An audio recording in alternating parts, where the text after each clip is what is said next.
जय श्री कृष्णा। राधे राधे। भगतजनों, आज हम पीपल सींचने के समय सुनी जाने वाली लक्ष्मी जी की कहानी सुनेंगे। कथा शुरू करती हूँ। एक साहूकार की बेटी थी। वह हर रोज पीपल सींचने के लिए जाती थी।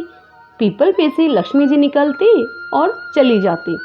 एक दिन लक्ष्मी जी ने साहूकार की बेटी से कहा कि तू मेरी सहेली बन जा। तब साहूकार की लड़की ने कहा कि मैं अपने पिता से पूछकर कल आऊंगी, जब तुम्हें बताऊंगी।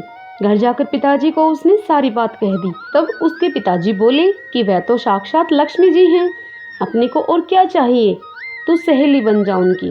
दूसरे दिन वह लड़की फिर से पीपल सींचने के लिए गई। जब लक्ष्मी जी निकल कर आई और कहा कि सहेली बन जा, तो लड़की ने कहा बन जाऊंगी तेरी सहेली, और दोनों सहेली आपस में बन गई। लक्ष्मी जी ने उसको खाने का न्योता दिया। अब घर आकर साहूकार की लड़की ने अपने माँ बाप को कहा कि मेरी सहेली ने मुझे खाने का न्योता दिया है। तब उसके बाप ने कहा कि सहेली के जीमने जाइयो, पर घर संभाल कर जाइयो।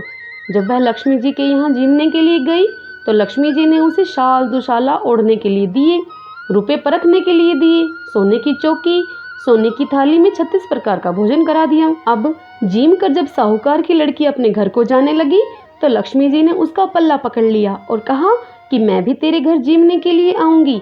तो उसने कहा कि आ जाइयो, और घर जाकर साहूकार की लड़की चुपचाप बैठ गई। तब बाप ने पूछा कि बेटी सहेली के यहाँ जीम कर आ गई है और तू उदास क्यों बैठी है अब? तो उसने कहा कि पिताजी, मेरे को लक्ष्मी जी ने इतना दिया, अनेक प्रकार के भोजन कराए, परंतु मैं उसे कैसे जिमाऊंगी? अपने घर में तो कुछ भी नहीं है। तब उस लड़की के पिता ने कहा कि गोबर मिट्टी से चौका लगाकर सफाई कर ले, 4 मुख वाला दिया जलाकर लक्ष्मी जी का नाम लेकर रसोई में बैठ जाइयो। लड़की ने अपने पिता के कहे अनुसार ही किया। लड़की ने घर की सफाई करके हाथ में लड्डू लेकर वह बैठ गई। उसी समय एक रानी नहा रही थी।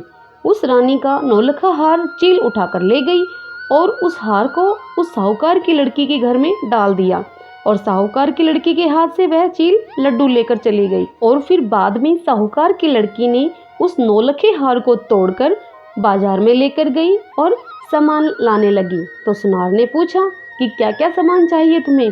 तब उसने कहा सोने की चौकी, सोने का थाल, शाल दुशाला दे दो, मोहर दे दो और बाकी सामग्री दे दो। 36 प्रकार का भोजन हो जाए, इतना सारा सामान दे दो। सारी चीजें लेकर बहुत सी तैयारियां की और रसोई आदि बनाई।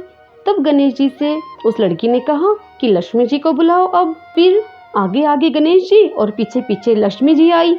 उसने फिर चौकी डाल दी और कहा कि सहेली चौकी पर बैठ जाओ तुम अब।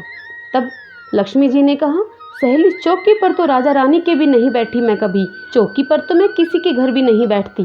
तब साहूकार की लड़की ने कहा कि मेरे यहाँ तो बैठना पड़ेगा। फिर लक्ष्मी जी चौकी पर बैठ गई। तब उसने बहुत सारी खातिर की। जैसे लक्ष्मी जी ने करी थी खातिर, वैसे ही साहूकार की लड़की ने भी की। लक्ष्मी जी उस पर खुश हो गई और फिर साहूकार के घर में खूब रुपया पैसा और लक्ष्मी हो गई। साहूकार की बेटी ने लक्ष्मी जी को कहा कि मैं अभी आ रही हूँ, जब तक मैं आऊँ तू कहीं जाना नहीं, तू यहीं बैठी रहना। और यह कहकर वह चली गई। लक्ष्मी जी गई नहीं और चौकी पर वहीं बैठी रही। और इस प्रकार साहूकार की बेटी को अर्थात साहूकार को लक्ष्मी जी ने खूब धन दौलत दिया। हे लक्ष्मी माँ, जैसे तुमने साहूकार की बेटी को दिया वैसा सबको देना। कहते सुनते हुंकारा भरते अपने सारे परिवार को देना, पीहर में देना, ससुराल में देना, बेटे पोतों को देना। हे लक्ष्मी माता, सबका कष्ट दूर करना, दरिद्रता सबकी दूर करना, सबकी मनोकामनाएं पूर्ण करना। सब बोलो लक्ष्मी माता की जय। भगतजनों, आपको यह पीपल सींचते समय कही जाने वाली लक्ष्मी जी की कथा कैसी लगी? अगर अच्छी लगी है तो लाइक और शेयर करें, चैनल को सब्सक्राइब करें। जय श्री कृष्ण। राधे राधे।